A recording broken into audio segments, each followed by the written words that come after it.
vozík sa nezapne hneď, že prihlásim sa ako zamestnanec. Pardon. Vozík ešte nie je zapnutý, je nepojazdný.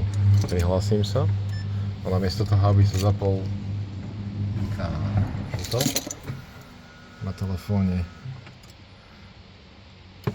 v aplikácii link, kde si treba zodpovedať tieto otázky. Napríklad viditeľné poškodenie na pneumatikách? Nie. Elektroinštalácie v nepročných svetlách majáku na elektrickej inštalácii? Nie.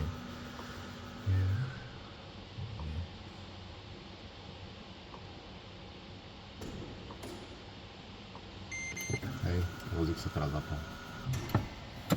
Teraz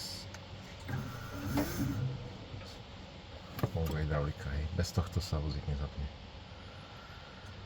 Keď vozík teraz vypnem, telefón ostal vypnutý, hej, ten sa vypne aj sám. Teraz sa ten istý zamestnanec znova prihlási, ale teraz mu to funguje, lebo predoperačná kontrola sa pýta po 12 hodinách alebo pri zmene užívateľov. Teraz skúsim druhého užívateľa.